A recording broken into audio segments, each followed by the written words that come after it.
যে একের পর এক চমক লাগানো তাক লাগানো জিনিস বানানো শুরু করেছে। আন্তর্জাতিক মার্কেটে যে পরিমাণ চাহিদা তৈরি হয়েছে, তথ্যসূত্র বলছে পৃথিবীর প্রায় 50টি দেশ সবচেয়ে বেশি যে জিনিসটা কেনার জন্য আবেদন করে রেখেছে, আগামী 8-10 বছরেও এগুলা সাপ্লাই করতে কষ্ট হবে।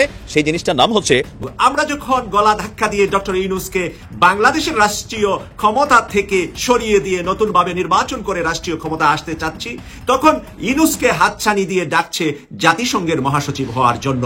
ডক্টর ইউনূস হচ্ছে না আগামী জাতিসংঘের মহাসচিব। জাতিসংঘ মহাসচিবের বাংলাদেশ সফরে শেষ পর্যন্ত যা ঘটলো, বিএনপি তাতে অবাক, বিএনপি হতাশ, বিএনপি মাইন্ডকে চিপায় পড়েছে, বিএনপির পাশে আছে এখন ভারত, চীনও নাই।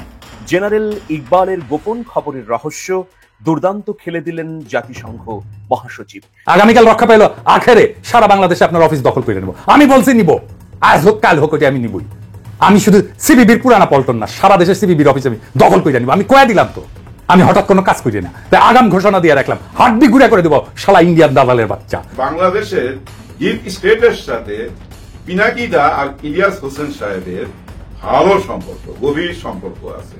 সরকার যাহা করিতে পারে না তাহা ওনাদের দিয়ে করায়, হাসিনার নোবেল পুরস্কারের মোহে দেশের সর্বনাশ। যে হাসিনা দুইটা ঘটনা ঘটেছিল, প্রথম পর্যায়ে সেই শান্তি চুক্তি, পার্বত্য শান্তি চুক্তি, আর দ্বিতীয়টা ছিল হচ্ছে আবরার ফাহাদ হত্যার রায় কি হয়েছে? 20 জনের ফাঁসি হয়েছে, 5 জনের সম্ভবত যাবজ্জীবন হয়েছে। এখান থেকে বর্তমানে যারা রাজনীতিতে আছেন খুব বেপরোয়া আচরণ করতেছেন, be careful, learn something out of it. সারা জীবন জেলের ভিতরে পচে মরতে হবে। আসসালামু আলাইকুম দর্শক, বর্তমান সময়ের রাজনৈতিক পরিস্থিতি বা প্রেক্ষাপটকে বিশ্লেষণ করে আপনাদের সামনে বেশ কিছু গুরুত্বপূর্ণ ভিডিও ফুটেজ নিয়ে হাজির হয়েছি। এমনকি দর্শক, আমি আশা করছি আপনারা সেটা ভিডিও শুরুটা দেখেই বুঝতে পেরেছেন। তাই বলবো দর্শক, যারা ভিডিওটি অন করেছেন তারা অবশ্যই নিউজটি না টেনে সম্পূর্ণ মনোযোগ সহকারে দেখবেন, তাহলেই মূল তথ্যগুলো বা আসল ঘটনাগুলো জানতে বা বুঝতে পারবেন। তো প্রিয় দর্শক, আমি আর বেশি কথা বাড়াবো না। আমি ভিডিও শুরুতেই আপনাদের যে ভিডিওগুলোর অংশ বিশেষ দেখিয়ে শুরু করেছিলাম, সেই ভিডিওগুলোর বিস্তারিত আলোচনা দেখাবো। তবে তার আগে বলি, যারা এখনো চ্যানেলটি সাবস্ক্রাইব করেননি সকলে চ্যানেলটি সাবস্ক্রাইব করে পাশে থাকা বেল আইকনটি বাজিয়ে দিবেন। আর যারা ইতিমধ্যে সাবস্ক্রাইব করে রেখেছেন তাদের সকলকে অসংখ্য ধন্যবাদ। তো চলুন একটি লাইক দিয়ে আমরা ধারাবাহিকভাবে সবগুলো ভিডিওর বিস্তারিত আলোচনা দেখে আসি। আমরা যখন গলা ধাক্কা দিয়ে ডক্টর ইউনূসকে বাংলাদেশের রাষ্ট্রীয় ক্ষমতা থেকে সরিয়ে দিয়ে নতুন ভাবে নির্বাচন করে রাষ্ট্রীয় ক্ষমতা আসতে চাচ্ছি, তখন ইউনূসকে হাতছানি দিয়ে ডাকছে জাতিসংঘের মহাসচিব হওয়ার জন্য। ডক্টর ইউনূস হচ্ছে না আগামী জাতিসংঘের মহাসচিব। জাতিসংঘের মহাসচিব হওয়াবেন যে, এই বিষয়টা কিছুটা পরিষ্কার হয়েছে এবারের জাতিসংঘের মহাসচিবের বাংলাদেশের 4 দিনের সফরে। জাতিসংঘের মহাসচিব বাংলাদেশের মতন একটি ছোট্ট দেশে 4 দিনের সফরে আসেন, এই ইতিহাস খুব কমই আছে। কিন্তু তারপরেও এই মানুষটি 4 দিন বাংলাদেশে অতিবাহিত করে গিয়েছেন। ডক্টর ইউনূসের পাশে উনি যেভাবে দাঁড়িয়েছেন, যেভাবে তারা রোহিঙ্গা ক্যাম্পে রোজা রেখে ইফতার করেছেন, সেই জায়গা থেকে অনেক কিছু ইঙ্গিত করে দুজনের যৌথ বক্তব্যে অনেক কিছু দেখিয়ে দিচ্ছে। বর্তমানে বাংলাদেশের পাশের দেশ মায়ানমারে রোহিঙ্গাদেরকে ফেরত দিয়ে সেখানে আরাকান মুসলিম রাষ্ট্র গঠনের বিষয়ে যে ঐক্যমতে তারা পৌঁছেছেন, এবং সেই রাষ্ট্র গঠনের জন্য একটা গুরুত্বপূর্ণ দায়িত্ব পড়েছে ডক্টর মোহাম্মদ ইউনূসের উপরে, এবং সেটা ওনার টেস্টিং দায়িত্বের মতো আমরা ধরে নিতে পারি যে আগামী জাতিসংঘের নির্বাচনটা কখন হবে, কখন নতুন মহাসচিবের দায়িত্বভার শুরু হবে। ডক্টর মোহাম্মদ ইউনূস কি কারণে বলছেন ডিসেম্বরে স্বল্পতম যদি আওয়ামী লীগের বিচার ছোট করে শেষ করে ডিসেম্বরে নির্বাচন হয়, তাহলে যদি সকল রাজনৈতিক দল ঐক্যমতে আসে যে তাদের বিচার কার্যক্রম স্বল্প হবে, তাহলে ডিসেম্বরে নির্বাচন হবে। আর যদি সকল বিচার কার্যক্রম শেষ করতে হয়, তাহলে আগামী বছর জুন মাসে নির্বাচন হবে। তাহলে জুন মাসে নির্বাচনের মাধ্যমে জুলাই অথবা অগাস্টের ভিতরে উনি পরিষ্কার হয়ে যাবেন বাংলাদেশ থেকে, ওনার দায়িত্ব ছেড়ে দিয়ে নতুন সরকারের কাছে ক্ষমতা ছেড়ে দিয়ে। কেন উনি 26-এর জুন মাস পর্যন্ত ম্যাক্সিমাম টার্গেট দিয়েছেন? উনি বাংলাদেশকে চালাবেন 26-এর জুন মাস পর্যন্ত। এরপরে বাংলাদেশের মানুষ ওনার পায়ে ধরে বসে থাকলেও উনি বাংলাদেশের আর কোনো প্রধান উপদেষ্টা বা প্রধানমন্ত্রী অথবা রাষ্ট্রপতি কোনো দায়িত্বই উনি পালন করবেন না।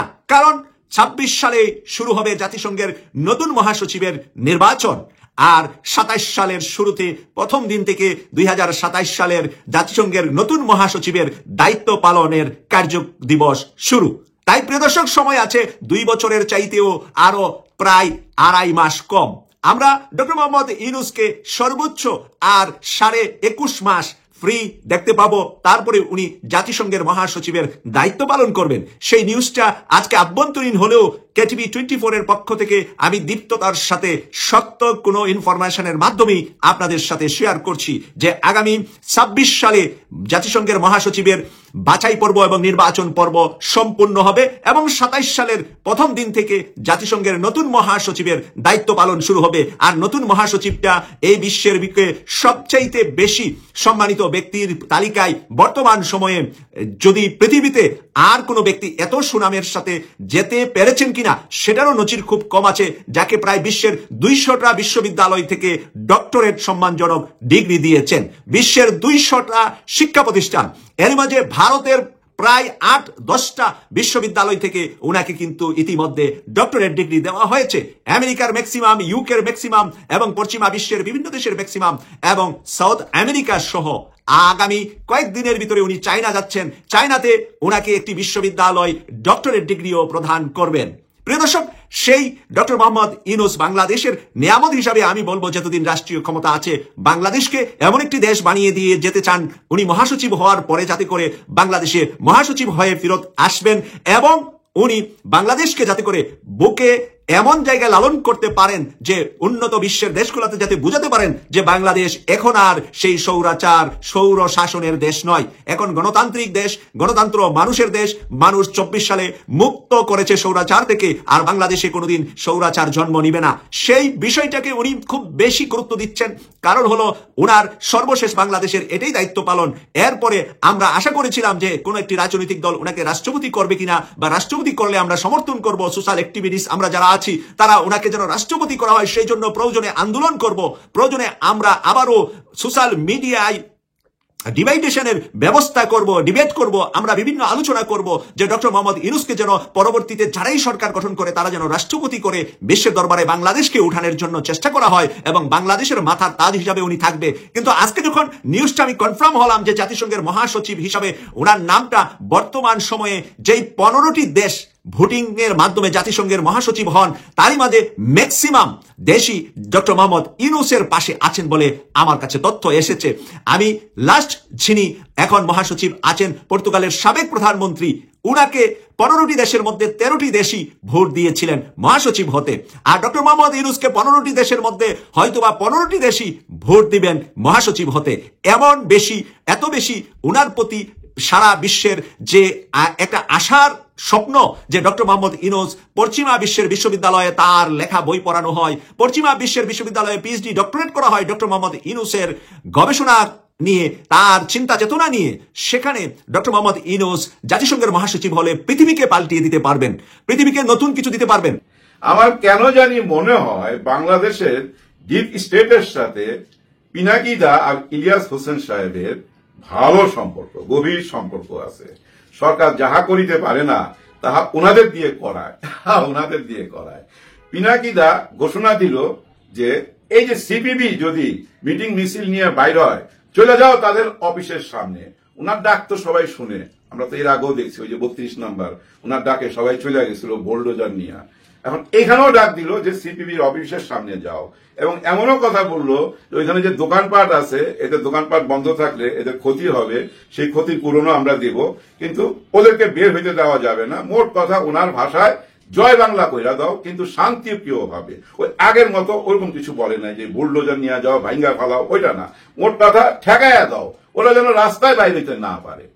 এদিকে কি করলো জানেন, পুরো আর্মি পুলিশ সব যায় সিপিবির অফিস ঘেরাও করে ফেলাইল। হ্যাঁ, কারণ ওদেরকে তো সেভ করতে হবে। কেউ এসে ওদের উপরে জুলুম করবে, মারধর করবে বা ওদের অফিস ভাঙবে, এটাকে হইতে দিতে পারে সরকার? হইতে দিতে পারে না। পুরো আর্মি পুলিশ ওখানে চলে আসলো এবং সিপিবির আমি দেখলাম গুনছিলাম বোধহয় 8 থেকে 9 জন হবে, আরো কিছু সামনে দাঁড়ায় ছিল সখানিক।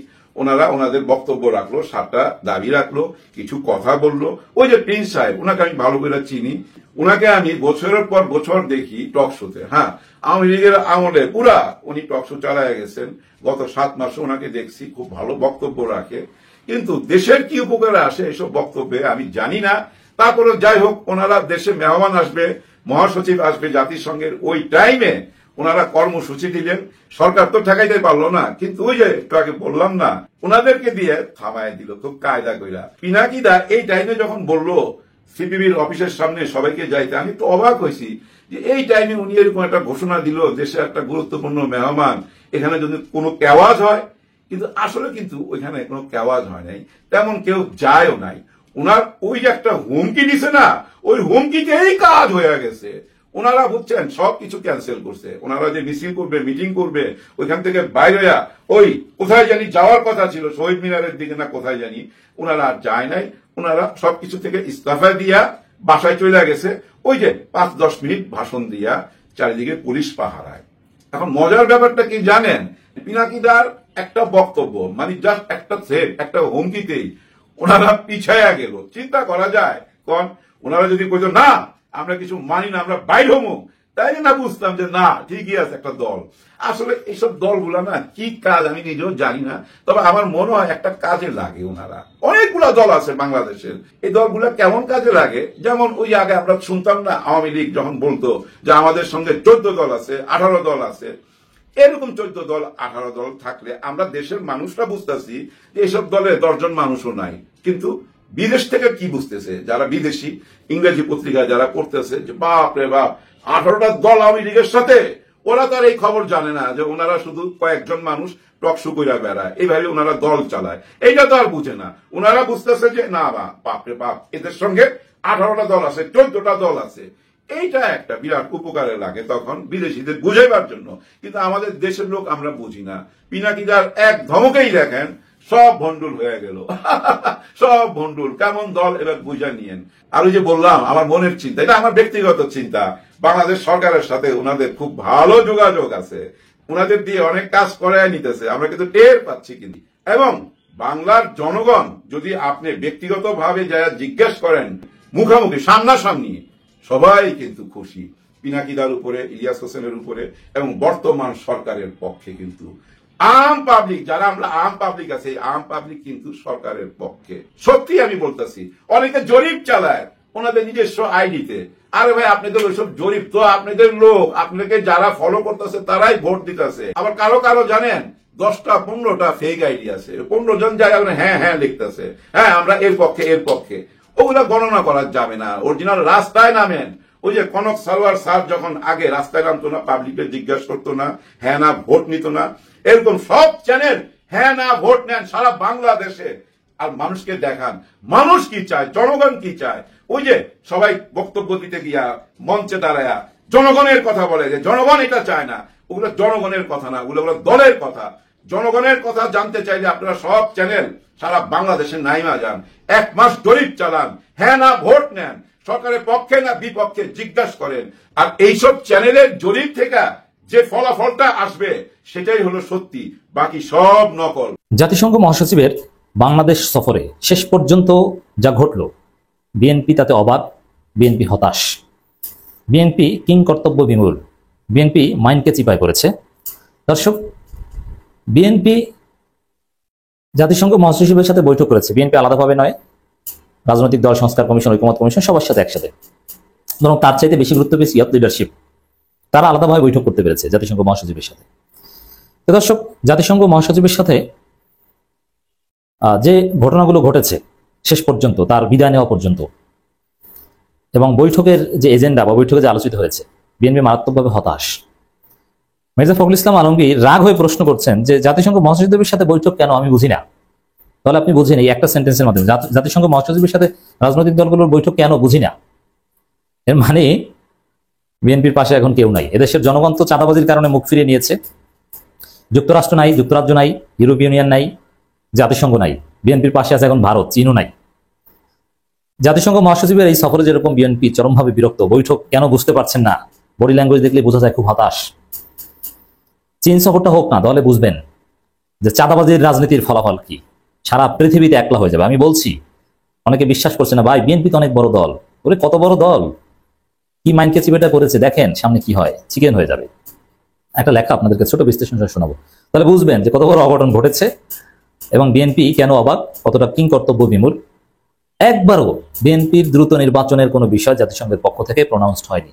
মানে তাদের যে এই শর্ট প্যাকেজে দ্রুত, ডক্টর ইউনূস এখন প্যাকেজ বিক্রি করছেন, ভাই শর্ট প্যাকেজ চান তাহলে ডিসেম্বরে আসেন, বড় প্যাকেজ চান তাহলে জুনে আসেন, তাও আবার কন্ডিশন আছে, ঐক্যমত হতে হবে। এখন ঐক্যমত না হলে তার ডক্টর ইউনূসের কিছু করার নেই।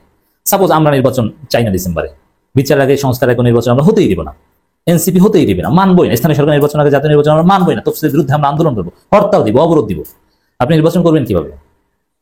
আপনি চাঁদাবাজি করবেন আর দ্রুত ক্ষমতা এসে চাঁদাবাজির বৈধতা উৎপাদনের চেষ্টা করবেন, এটা হবে কখনোই না। দর্শক আসুন দেখি রাজনৈতিক দলগুলোর সাথে গোল টেবিল বৈঠকে জাতিসংঘ মহাসচিব অ্যান্টনিও গুতেরেসের দুইটি গুরুত্বপূর্ণ কথা।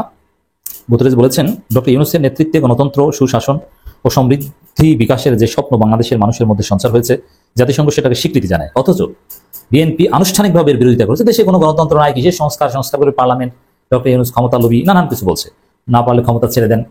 তাহলে বিএনপি ঠিক উল্টো বিষয় জাতিসংঘ মহাসচিবের বক্তব্য থেকে এসেছে। আরো বলছেন যে এই সময়টা বাংলাদেশের জন্য খুবই গুরুত্বপূর্ণ, তাই একটি অংশগ্রহণমূলক ও সমৃদ্ধ বাংলাদেশ নির্মাণে এই পথে আন্তর্জাতিক সম্প্রদায়েরও উচিত বাংলাদেশের পক্ষে তাদের প্রত্যাশার ভূমিকাটি পালন করা। এর মানে বাংলাদেশের সংস্কারের পক্ষে দেশের জনগণ থেকে শুরু করে সারা পৃথিবী থাকবে। বিএনপি একাই সংস্কার ঠেকাতে পারবে না, ভারত এই সংস্কার ঠেকাতে পারবে না, বরং বিএনপি আরো কঠিন পরিস্থিতি পড়বে সামনে। ইউএন মহাসচিব একবারও নির্বাচনে তাগাদা দেন নাই, বলছেন সংস্কার হতে হবে, সংস্কার শেষে নির্বাচন হবে। তো বিএনপি যে কি রাম ধরা খেয়েছে, ক্লিয়ার যে বিএনপির কোনো প্রত্যাশা, স্বপ্ন, পরিকল্পনা পূরণ হচ্ছে না, সব ব্যর্থ হচ্ছে, ক্লিয়ার। আর জাতিসংঘ খুবই গুরুত্বপূর্ণ বাংলাদেশে। যে হাসিনার নোবেল পুরস্কারের মোহে দেশের সর্বনাশ, সেটা কি? সেটা হলো যে হাসিনা দুইটা ঘটনা ঘটেছিল। প্রথম পর্যায়ে সেই শান্তি চুক্তি, পার্বত্য শান্তি চুক্তি, আর দ্বিতীয়টা ছিল হচ্ছে রোহিঙ্গারা বাংলাদেশে যখন ঢল নেমেছিল সেই মানে পথটা খুলে দিয়েছিল হুড়মুড় করে 10 লাখ। যখন কি মিয়ানমার জান্তা সরকার, অং সান সু চি তখন ক্ষমতায় ছিল, কিন্তু সামরিক বাহিনী মূলত দেশ চালাতো, তারা মানে সেখানে তাদের উপর হামলা হয়েছে তাদের ক্যাম্পে, এই অজুহাতে রোহিঙ্গাদের উপর নির্যাতন, নিপীড়ন, ধর্ষণ শুরু করে এবং বাড়িগুলো পুরানো শুরু করে। তখন তারা বাস্তুচ্যুত হয়ে তাদের ঢল নামায় বাংলাদেশের দিকে। বেশ কিছুদিন আটকে রেখেছিল বাংলাদেশের সেই সীমান্ত রক্ষী বাহিনীরা, তারা আটকে রেখেছিল। হঠাৎ করে সেই দুয়ারটা খুলে দেওয়া হয়। জাতিসংঘ যদিও বারবার বলছিল, এবং তারা তো বলবেই রোহিঙ্গাদের বাঁচাতে, এবং তারা বিশ্ব মানবতার জন্য এই কাজটাই করে। এখন কিন্তু সবাই সতর্ক করছিল যে এর আগে প্রেসিডেন্ট জিয়াউর রহমানের সময় যে রোহিঙ্গারা ঢুকেছিল, তখন কিন্তু তাদেরকে সরানো যায়নি লম্বা সময় ধরে, তারপরে কিছু প্রত্যাখ্যান হয়েছিল, কিন্তু তারপরেও বেশ কিছু রোহিঙ্গা থেকে গিয়েছিল, এবং এইসব রোহিঙ্গারা বাংলাদেশের আইন শৃঙ্খলা বিপর্যয়ের জন্য অনেকখানি দায়ী। তো সেই কারণে এবার সতর্ক করা হচ্ছিল যাতে কোনোভাবেই রোহিঙ্গাদের জন্য বর্ডারটা খুলে দেওয়া না হয়। কিন্তু হুড়মুড় করে খুলে দেওয়া হলো। কেন খুলে দেওয়া হলো? খুলে দেওয়া হলো এই কারণে, কেউ কেউ শেখ হাসিনাকে বোঝালো যে এবার যদি তুমি এটা কাজটা করো তাহলে তুমি নোবেল পুরস্কার পাবা।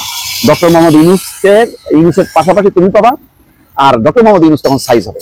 তাহলে এককভাবে ডক্টর মোহাম্মদ ইউনূস সবচেয়ে সম্মানিত ব্যক্তি, এটা আর প্রমাণিত হবে না, তোমার নামটা হবে, তোমার যেহেতু রাজনৈতিক পৃষ্ঠপোষকতা আছে ফলে ইউনূস চাপা পড়বে। তো হাসিনা চিন্তা করলো যে এইটা তো ভালো জিনিস, ইউনূসকে যদি দাবানো যায় এবং ইউনূসকে বেজ্জতি করা যায়, তখন থেকেই খবরটা আসার পর থেকেই শেখ হাসিনা বেজ্জতি করছিল নানাভাবে ডক্টর মোহাম্মদ ইউনূসকে।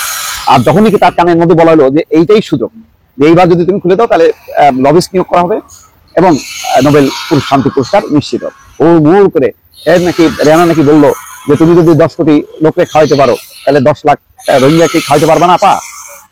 তখন আপা বলে হ্যাঁ তাই তো, বাপরে বাপ, রেহানা বলছে যে আমি যদি 10 কোটি মানুষকে খাওয়াইতে পারি তাহলে 10 লাখ রোহিঙ্গাকে খাওয়াইতে পারবো না কেন? আরে বাবা, তাহলে দরদ উঠলাই উঠতো।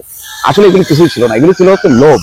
তার হচ্ছে নোবেল পুরস্কার পেয়ে সে ইউনূসের উপর প্রতিশোধ নিতে চাইছিল, এবং নোবেল পুরস্কার পেয়ে সে একেবারে ইতিহাসের এমন একটা পর্যায়ে যাবে যাতে আমৃত্যু ক্ষমতায় থাকতে পারে। এটা হলো সব হলো তার হচ্ছে ক্ষমতায় থাকা, এবং কি বলে আরো লম্বা সময় ধরে প্রলম্বিত ভাবে তার শাসনটাকে টেনে নেওয়া, এটাই হলো চক্রান্তের একটা অংশ ছিল এটা। তো বলছে যে এই মহে প্রচলিত আইন কানুন রীতিনীতি উপেক্ষা করে মিয়ানমার লাগোয়া বাংলাদেশের সীমান্তের দরজা খুলে দিয়েছিলেন তিনি। দেশের মাটি আশ্রয় দিয়েছেন রাখাইন রাজ্য থেকে জোরপূর্বক বাস্তুচ্যুত লাখ লাখ রোহিঙ্গা জনগোষ্ঠীকে। ভবিষ্যৎ সমূহ বিপদের আশঙ্কা ব্যক্ত করে কূটনীতিক সহ রাজনৈতিক বিশ্লেষকরা ওই সময় বারবার এই বিষয়ে সতর্ক করা হচ্ছিল শেখ হাসিনাকে, কিন্তু তিনি আমলে নেননি। বরং ওই জনগোষ্ঠীকে আশ্রয় দেওয়ার বিষয়টিকে পুঁজি করে তিনি মানবতার ফেরিওয়ালা সাজান। মাদার অফ হিউম্যানিটি নামে একটি ভুয়া উপাধিও নিজের নামে নিয়ে আসে। কোথা থেকে যেন মাদার অফ হিউম্যানিটি নিয়ে আসে।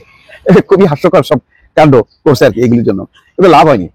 এবং প্রয়াত গোলাম সরোয়ার সাংবাদিক, আমার মনে আছে এখন, আমি ছিলাম সেখানে, বা আমি বোধহয় সমস্ত টিভি দেখছিলাম, তিনি বলছিলেন যে লবিস্ট নিয়োগ করার জন্য একদম প্রকাশ্যে খোলাখুলি ভাবে, মানে এটা আর কোনো রাগঢাক করেননি। বলছেন যে নোবেল পুরস্কার পাইতে হলে মাননীয় প্রধানমন্ত্রী লবিস্ট নিয়োগ করতে হয়, আপনিও লবিস্ট নিয়োগ করেন। তখন শেখ হাসিনা বুঝতে পারে এটা তো ডুবানোর মতন একটা প্রশ্ন। তখন তিনি বলেন যে না, আমার নোবেল পুরস্কার দরকার নেই, সব লবিস্ট টবিস্ট দিয়ে এটা আমি করবো না, অন্যরা করবো। মানে ডক্টর মোহাম্মদ ইউনূস পাইছে লবিস্ট নিয়োগ করে, এটা সে বুঝাইতে চাইছে। যাই হোক, কিন্তু কোটি কোটি টাকা ব্যয় করছে দেশে বিদেশে লবিস্ট, যদিও শেষ পর্যন্ত তার এই চেষ্টা সফল হয়নি। উল্টো আরো রোহিঙ্গা জনগোষ্ঠীকে আশ্রয় দিয়ে বাংলাদেশের চিরস্থায়ী সর্বনাশ ডেকে আনে।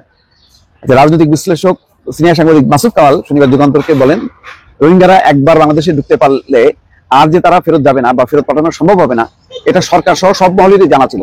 প্রশ্ন হলো, তাহলে ঢুকতে কেন দেওয়া হলো?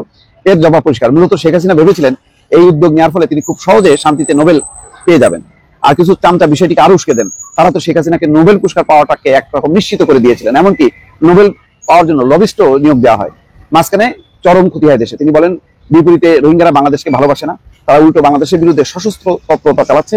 ভবিষ্যতে রোহিঙ্গারা বাংলাদেশের জন্য বড় সমস্যা হয়ে দাঁড়াবে, এটা একরকম নিশ্চিত। আসলে তাই, এখন রোহিঙ্গাদের নিয়ে সেই মানবতা এখন ওই অঞ্চলের মানুষও অনুভব করে না, বাংলাদেশের মানুষও অনুভব করে না। তবে যেহেতু মুসলিম জনগোষ্ঠী, তাদের প্রতি এক ধরনের সহানুভূতি আছে। আর এখন যে অবস্থা, যেহেতু জাতিসংঘ একটা স্বীকৃত তাদের ত্রাণ খাদ্য সহায়তা দেয়, ফলে এখন আর এটা করাবে না। কিন্তু এটা মূলত শেখ হাসিনা এই সর্বনাশটা করছে, যে নোবেল শান্তি পুরস্কার পাওয়ার লোভে এই রোহিঙ্গাদেরকে তিনি জায়গা দিয়েছেন। এখন আরো কত রোহিঙ্গা আসবে, এখানে এই সরকার বলছে যে তাদের সময় এই ফাঁক ফকর দিয়ে প্রায় 70-80 হাজার রোহিঙ্গা আরো ঢুকছে। শেষ পর্যন্ত কি হবে এটা একেবারে অনিশ্চিত। জাতিসংঘের মহাসচিব আসছেন, কিন্তু তিনি কিন্তু নিশ্চিত করে জাননি যে কবে এদের প্রত্যাবর্ষণ মানে সম্ভব হবে। বরং বলছেন যে যুদ্ধ চলছে, সেখানে এই অবস্থায় তাদেরকে ফেরত পাঠানো যাবে না। দর্শক, আমি আশা করছি আপনারা সকলেই অত্যন্ত মনোযোগ সহকারে সবগুলো ভিডিও দেখেছেন। এমনকি দর্শক, যদি এই ভিডিওগুলো সম্পর্কে আপনাদের কোনো মতামত থেকে থাকে তাহলে তো অবশ্যই জানাবেন। দর্শক, নিউজটি শেষ করছি এখানে। ফিরছি পরবর্তী নিউজে নতুন কোনো টপিকে। আল্লাহ হাফেজ।